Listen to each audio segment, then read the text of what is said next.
A very good morning to all the students of class 8th.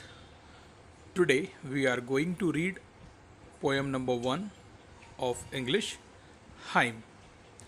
Hymn का मतलब होता है भजन या भगवान की आराधना करना। यहाँ पर इस पाठ में, इस लेसन में हम पढ़ेंगे कि किस तरीके से राइटर जो है वो यहाँ पर भगवान की पूजा, आराधना या भजन करते हैं, उसको हम यहाँ पर देखेंगे। तो आइए शुरू करते हैं लेसन नंबर 1, हाइम।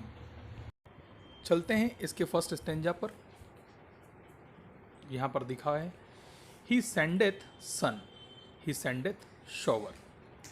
वह सूरज को भेजता है, वह शॉवर मतलब बारिश को भेजता है। कौन? ईश्वर। Alike they are needful for the flower. यह पुष्पों के लिए, फूलों के लिए बहुत ज़्यादा ज़रूरी होते हैं। And joys and tears alike are sent. साथ में ये जॉय खुशियाँ भी भेजते हैं और टीयर्स आंसू भी भेजते हैं। To give the soul fit nourishment.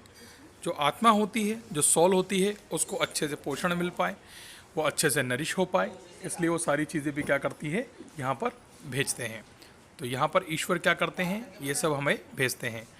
तो ये फर्स्ट स्टेंजा में हमने इसे पढ़ा। अब हम चलेंगे हमारे नेक्स्ट स्टेंजा पर। नेक्स्ट स्टेंजा पर आते हैं। यहाँ लिखा है, एज कम्स टू मी और क्लाउड और सन। जैसे बादल मेरे पास आते हैं और सूरज मेरे पास आते हैं। फादर, हे प्रभु, thy will not mine be done. ठीक है, वह मेरे अपने नहीं होते हैं। Thy will not mine be done, but फिर भी वो मेरे अपने हैं।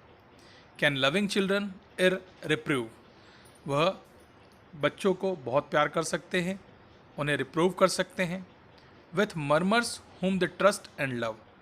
उन लोगों के बोल करके जिनसे वो लव करते हैं, जिन पर वो ट्रस्ट करते हैं, उन सभी को जो ईश्वर हैं, जो प्रभु हैं, बहुत प्रेम करते हैं और उनसे बहुत अच्छे से बातें भी करते हैं।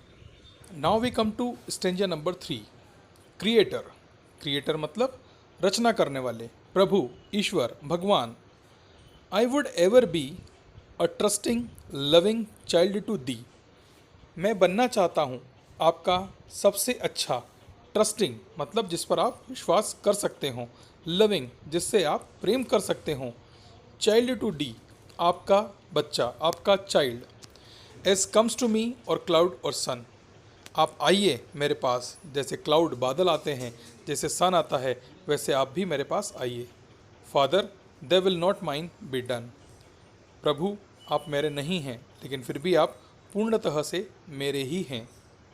यह बात यहाँ पर जो राइटर हैं एडम्स, वो कहते हैं कि आप आइए मेरे पास, सूर्य की तरह आइए, बादल की तरह आइए, लेकिन मेरे पास आइए। नेक्स्ट स्टेंजा में जो कवि हैं एडम्स, वो कहते हैं, ओ नेर will I at life repine.